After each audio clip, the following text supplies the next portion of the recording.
You are Locked On Trojans Postcast, part of Locked On Sports Los Angeles on the Locked On Podcast Network.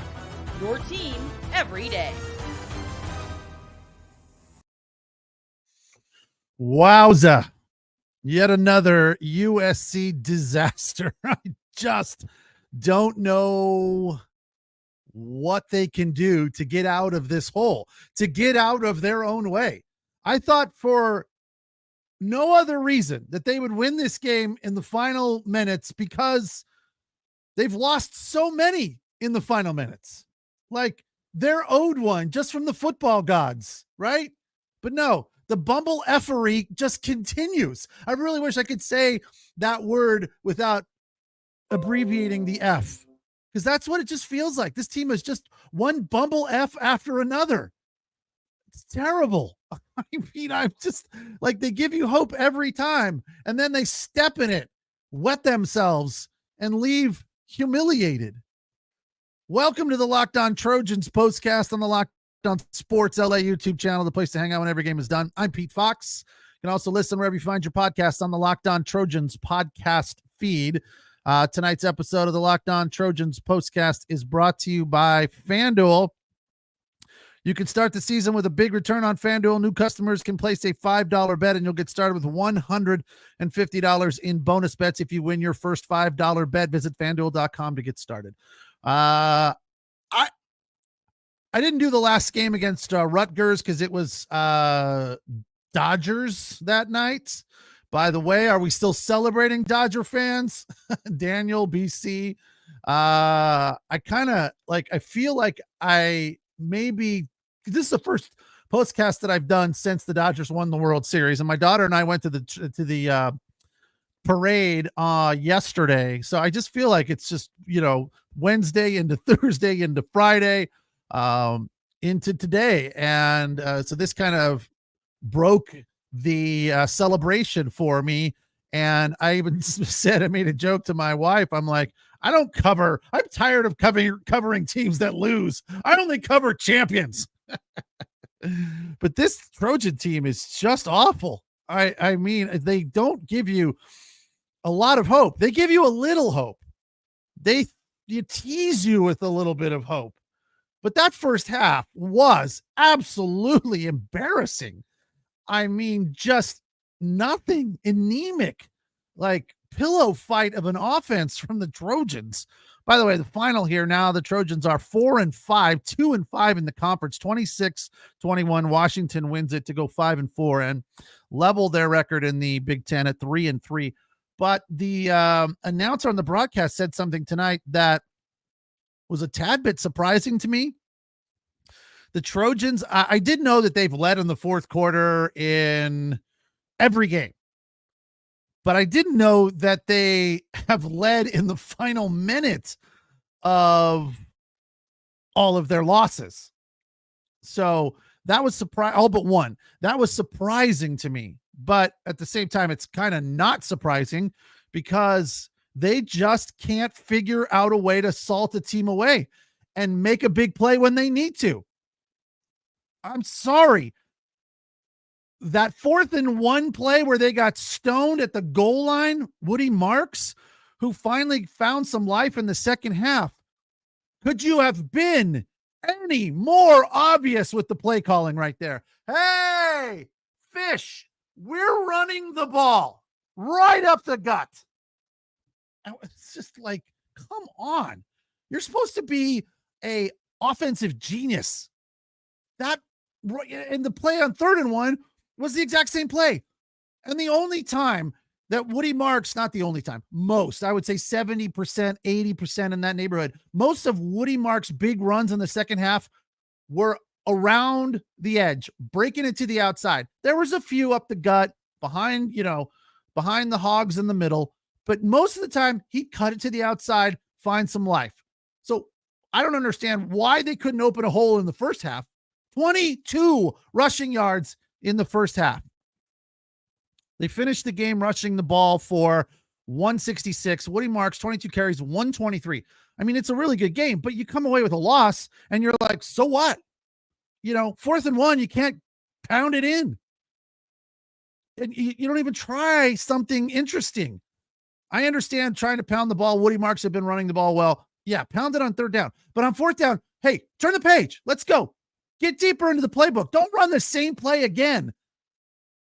And the color commentator on the broadcast was explaining like the line wasn't communicating, that they knew that linebacker was going to crash down and fill up that hole. They could see, it was obvious.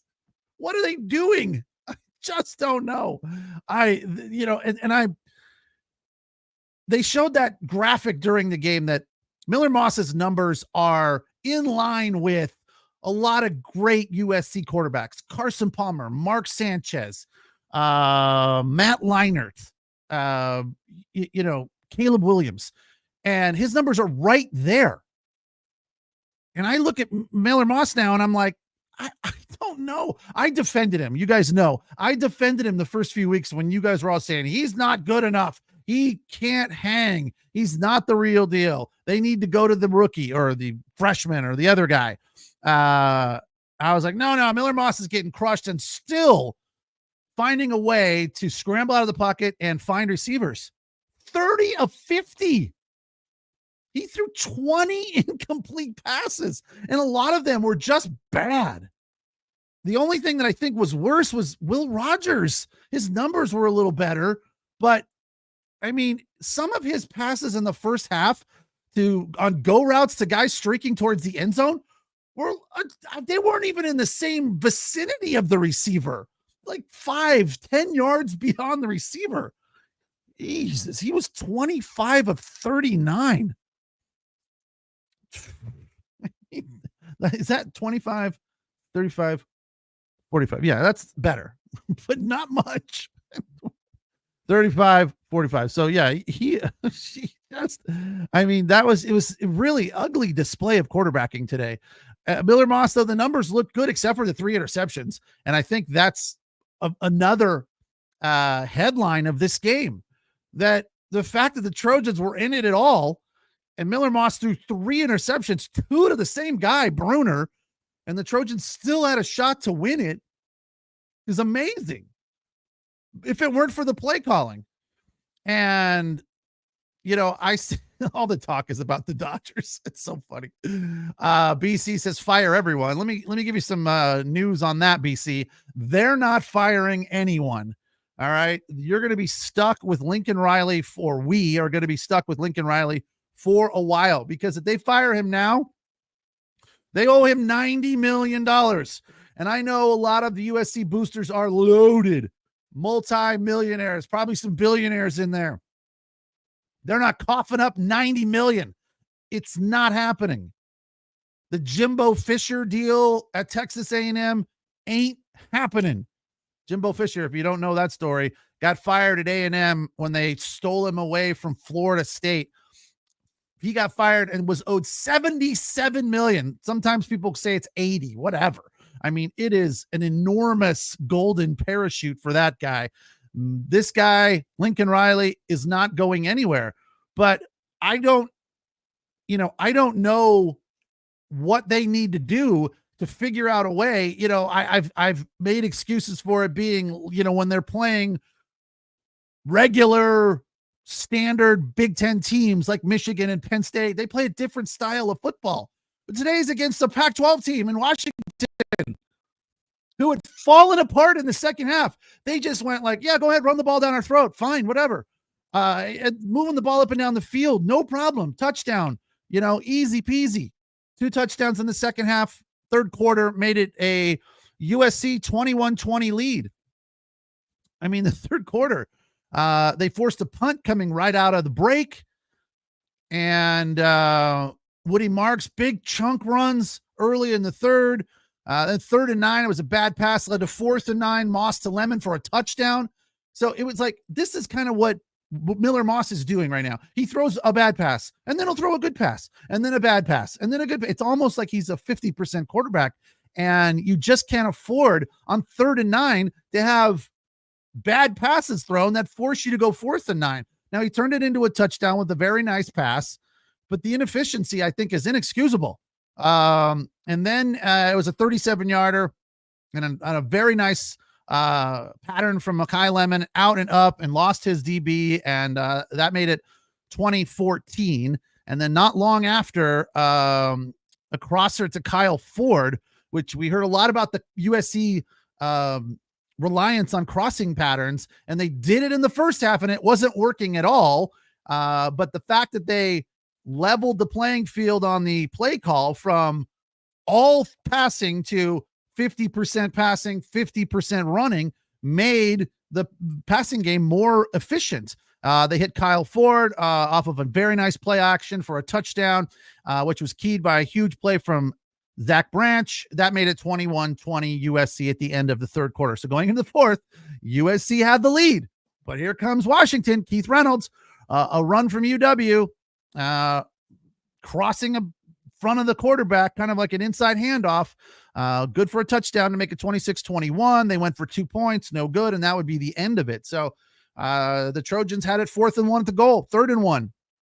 And then UW with a huge mental error, which gave the Trojans more life.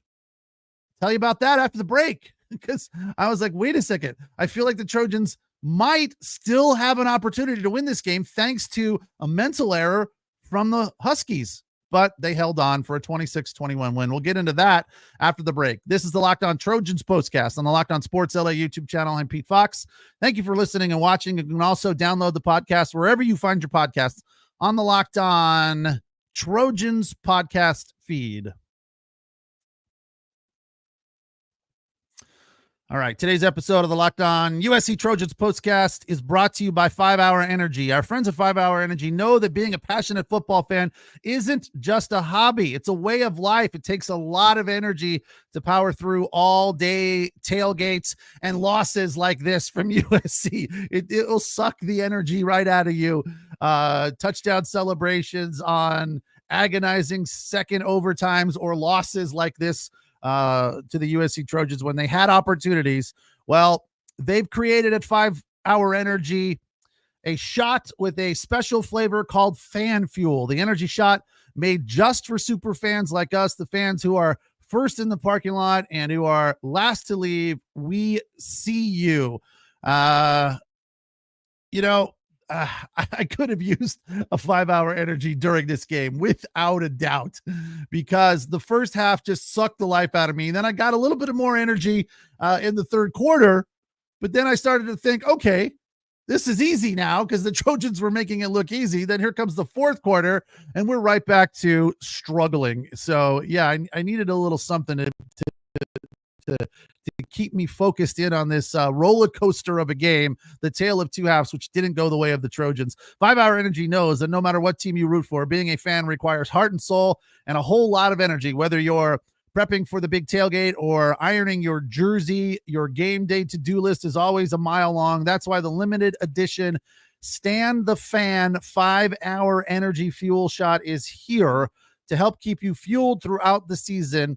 What's your fan fuel this week? Whatever it is, do it with a 5 Hour Energy, available on 5hourenergy.com, shipped nationwide. So Trojans let another one get away, and not like they had a dominant, commanding lead, that they were up in the fourth quarter, 21-20, after a very nice, I don't know, as I said, I thought it looked easy in the second quarter. It's like, yes, this is what they're capable of. We get it. You know, this is what we know that they can do. This is what they can put up on the scoreboard. They've got great receivers. They've got a good running back. They've got a good line. And let's not overlook this. To me, another frustrating aspect of this game with regard to the fact that they lost was the offensive line was fantastic tonight, giving Miller Moss sometimes like 10, 15 seconds to throw the ball. He's checking down to like the fifth guy. It's like, nope. And then he has to scramble out of the pocket and throw like a 1 yard pass to somebody standing, tiptoeing on the sideline. That was like, what is that all about? You need it's 3rd and 9 and you've got a guy standing 1 yard ahead of you. Like, what's that? So get closer to the first down marker or something. But anyway, kudos to the offensive line tonight. They did a fantastic job of giving Miller Moss time. just didn't mean anything. He didn't take advantage of it. And you have to give a lot of credit to the Huskies defense there for being just tight, really tight, except for that third quarter. The first quarter and the second quarter, first half, they were just making life miserable for the USC Trojans receiving core. Their man-to-man defense, best in Division I or whatever the hell it is, FBS, or I don't know, all of college football. All the designations kind of pass me by, but they are the top pass defense in college football, the Washington Huskies. And in the first quarter, they showed it. They did not give the Trojans anything. And look, Miller Moss didn't do him any favors by throwing bad passes half of the time, at least.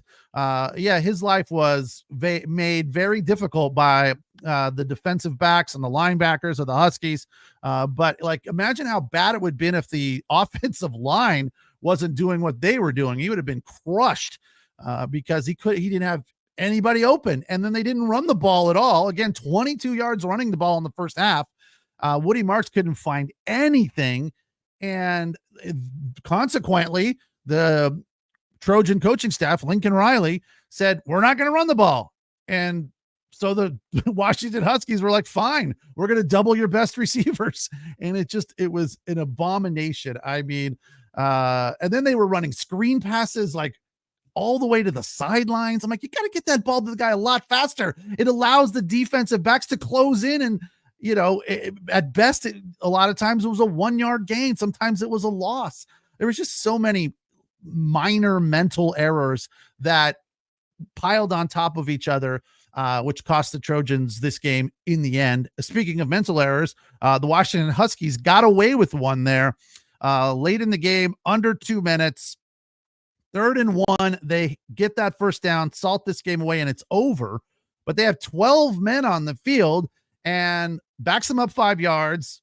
Trojans stop, get the ball back, and then first play of the next series, under 2 minutes. They had like minute 42 on the 35-yard line. No timeouts, but it's a pretty good opportunity to get down there and score a touchdown. False start. Then a completion to Branch was nice. Mekhi Lemon got him to the 30, and another completion to Branch to the 20. And then Woody Marks doing one of those tiptoes at the sideline for about 5 yards. That got him to the 15. That was it. They had at least 2 or 3 more cracks at that point, and they couldn't get anything off. They brought pressure, and USC was just like, what? Don't know what to do. The D-backs were covering the receivers, and he couldn't find anybody. They couldn't get open. So their opportunity to win this game, 3rd and goal, 4th and goal, and they couldn't pound it in. And I think that's a huge, huge problem. It seems like it's an ongoing problem. Late in the game, they're up, they need to make a big play, and they can't. And that to me is on coaching, play calling and coaching. What's wrong with Lincoln Riley? What is the problem? You're an offensive genius, so I've been told. All you know how to do is call a running play on the goal line. Anything would have been better than that. Am I wrong? Am I trying to be too creative? Am I being a Monday morning quarterback at this point? There was just any number of things would have worked better, or at least given them a better opportunity in that situation on the goal line right after you run a running play that didn't work, and a reverse, a naked bootleg. Miller Moss is a decent runner, not great, but decent. I'm a huge fan of the naked bootleg, to be honest, though. I just love the naked. I'm like, the naked works every single time. Why don't people run it more often? A little screen pass, swing out the tight end, get the fullback, screen pass on the wide side of the field. That's another thing that drives me insane about football. And again, I'm sure if I mentioned this to a professional football coach, they would look at me like I'm an idiot. But when you're on the short side of the field, why do you constantly run it to the shorter side of the field? You've got the whole other side of the field. If you're on the left hash, why 3rd and 1, 4th and 1 on the goal line? Why aren't you using the bigger side of the field? And I know the answer is probably something to the effect of, well, it gives more space for the defender to tackle you. It also gives you more space when you've got to shifty runner to make a move and get into the end zone. Just frustrating. It's so frustrating. It feels like this team is, at best, I feel like they're an okay team, right? I don't think they're great. I think they're just okay. But the opportunities that they've missed on, that have passed them by, are just, it's disgusting and frustrating. You think they would stumble into a nice win. They did, I guess, to start the season against LSU. Obviously, they waxed Utah State, lost a tight one to Michigan, beat Wisconsin. That was a nice win. Lost an embarrassing game on the road to Minnesota. They should have won that game. They should have beat Penn State. They should have beat Maryland. They did beat Rutgers, and they lost today. So, I mean, the 5 losses, again, a grand total, if you count today's loss by 26-21, 5 points. They've lost all 5 of those games by a grand total of 16 points. It's so close to being good that makes it way more frustrating. You almost wish they were just even more garbage, but their defense has improved tremendously, but they just couldn't find any sort of offensive rhythm in the air when they needed it. Again, we'll get into the numbers after the break, because you look at the numbers and you're like, well, that's a good day. Zach Branch had a good day. Makai Lemon had a good day. Decent day for Jacoby Lane, but not when it mattered.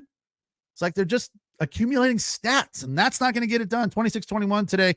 Washington beats the Trojans, who are now 4-5. It's the Locked On Trojans postcast on the Locked On Sports LA YouTube channel, the place to hang out when every game is done. You can also listen wherever you find your podcasts on the Locked On Trojans podcast feed. That's where you find Mark Culkin doing the daily podcast Monday through Friday. So make sure you check him out as well. All right, tonight's episode of the Locked On Trojans postcast brought to you by FanDuel. Get ready to tackle the NFL action with FanDuel, America's #1 sports book. Because right now, new customers can bet $5 and get $150 in bonus bets if you win. The FanDuel Sportsbook app gives you everything you need to place live bets on the NFL all in one place. And live bets are fun if you have a hunch or a feeling, or you're really knowledgeable. Like, for example, if you had the opportunity to bet on this Trojans team in the fourth quarter with a live bet, I'm assuming you'd probably go the other way and say they're probably going to fall apart and not get it done. And live bets are a great way to make money when you have strong hunches like that. So when you get a hunch in the middle of the game or at the end of the game, you can check out the latest stats, view live play-by-play, and so much more on the same page where you place your bets. Just visit FanDuel.com today. You'll get started with $150 of bonus bets if you win that first $5 bet. That's FanDuel.com. Never waste a hunch and make every moment more with FanDuel, an official sportsbook partner of the NFL.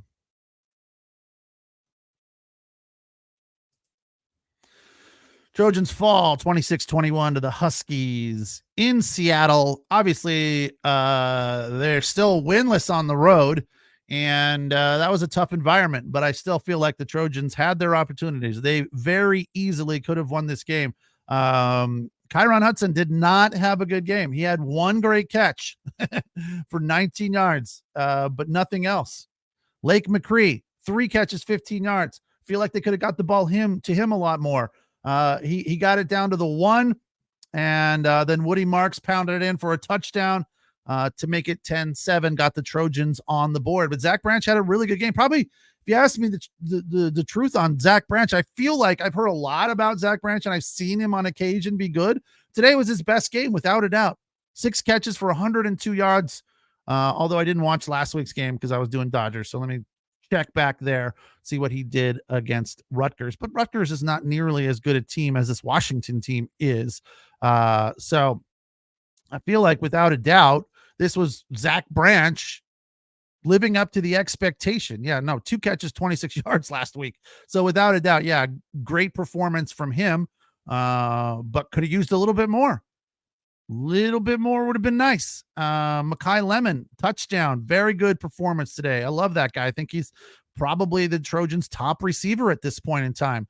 They got to get him the ball more if that's possible. I mean, 8 catches today is a nice performance. 70 yards, 1 touchdown, a long of 37. Jacoby Lane, 3 for 47. Woody Marks, 7 for 26. 7 catches for the running back. I did say at times, and maybe this was during the Chargers postcast, that they need to get the ball to the running back by throwing it to him on occasion. And the Trojans appear to be doing that. So 7 for 26 for Woody Marks. And again, 22 touches, 123 yards, and a touchdown running the ball. Lake McCree, 3 catches. Kyle Ford, 1 catch, which was a touchdown for 9 yards. Deuce Robinson, 1 for 5. Again, I still feel like it's an embarrassment of riches with the USC receiving core. And it's a problem at times. There are just too many options, and maybe Miller Moss isn't capable of checking down that much, even when his line gives him the kind of time they did today. So Woody Marks pounded the ball late. It just wasn't enough. The Washington Huskies, who are not good against the run, 82nd in college football. They're great against the pass, number 1, but against the run, they are not good. And the Trojans still couldn't score. By the way, this is the Huskies' 19th consecutive home win. That's a nice little streak right there. As for their numbers, Jonah Coleman, a nice day running the ball early in the first half. The Trojans had no answer for him.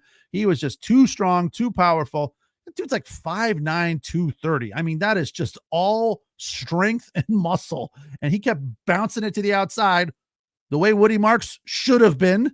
He was in the third quarter. Should have been doing that on the goal line. No, let's run it up the gut. Got to follow your blockers. Got it. Yeah. How'd that work out?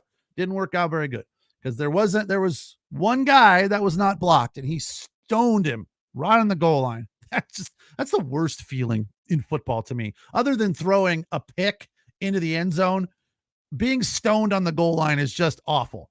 As far as the receiving, Denzel Boston, 9 receptions for 99 yards. No touchdowns. Giles Jackson, 6 for 44. Kaliki Latu, 3 for 31. Everyone else, 1 and 2, nothing major there. Did not throw a touchdown. Jonah Coleman ran for 2. But Will Rogers, to me, I thought, not good. So the fact that they came away with a win is kind of surprising. But the Trojans did give them 3 interceptions. So that was a big part of it as well. The fact that they were in this game after 3 turnovers from Miller Moss was kind of remarkable. Will Rogers, 25 of 39 for 262, no touchdowns and no interceptions, and no ability for the Trojans to run the ball in the first half. I don't know what they did differently in the second half, but it seemed a whole lot easier in the third quarter for Woody Marks. He was just pounding it. 4 first down runs on that drive where they got down to the goal line. So I get that you're like, he's got it going. He's found it. Give him the ball. Yeah, you tried that. It didn't work. Try something else. He's not that kind of runner, you know? He's not the kind of guy that, he's 6'4", 240. You know, he'll pound it in there. Don't worry. Nope. The guy that stoned him was barely bigger than him. I think he was a small little DB. So I thought the Trojans defense did a nice job. Jalen Smith, 7 tackles, 1 TFL. Mason Cobb, 7 tackles. Easton Mascarenas Arnold, another nice performance, 7 tackles. Zion Branch, Bryson Shaw, 5 tackles. So they had a nice day, but not a ton of sacks. Grand total of 0. Yeah, you need more pressure in the backfield there. So give credit to the Washington Huskies offensive line there for keeping the Trojans out of the backfield with no sacks. But they kept them in the game when and a lot of that again was just inaccurate passes from Will Rogers. So Trojans did a nice job, but Will Rogers made it a whole lot easier. And you could say the same thing for Miller Moss. He just didn't throw. 30 of 50 is not good. He made it a little too easy. He did have he did rack up some yards because they had some big chunks trying to get back in the game. 293 in all, 2 touchdowns, but you can't overlook that 3 interceptions there. So I don't know. You got to keep going though. Season's not over. Hopefully they can get back to 500. Hopefully they can win a couple more games and become bowl eligible. Nebraska next week. That's TBD on the time, but it will be on Saturday. And then they wrap up the regular season against UCLA and number 8 Notre Dame. UCLA's got a nice little 2-game winning streak going, so that will not be easy. Nebraska, they're decent. I mean, they're about as good as the Trojans, maybe a little better, 5-4. So that'll be a winnable game for the Trojans. Fortunately, it'll be at home where they have won all of their games this year. So we hope that they can get back to 500 and maybe find some momentum and finish the season on a nice 3-game winning streak. Other than that, we're going to have to turn the page on this season and say, hopefully it'll be better next year because this season to me at this point is a just shy of a disaster. It's just not good. We are 1 TD away from being undefeated. Well said, Jay. We are 1 TD away from being undefeated.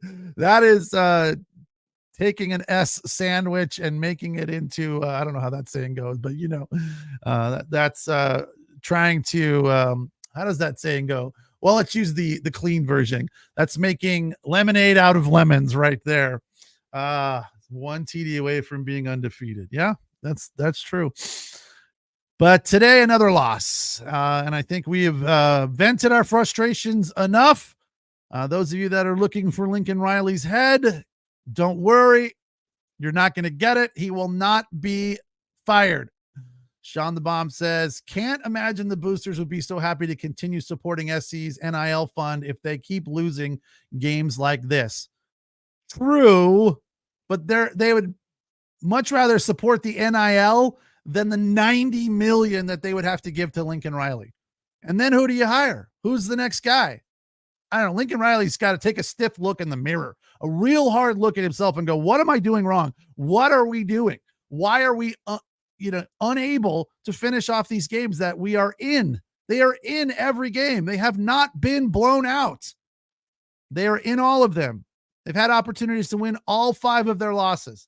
So obviously the players are responsible. Miller Moss was not good today, but I put this on the coaching. Bad play calling at crucial times is what cost him this game, in addition to 3 turnovers, which is, again, Miller Moss.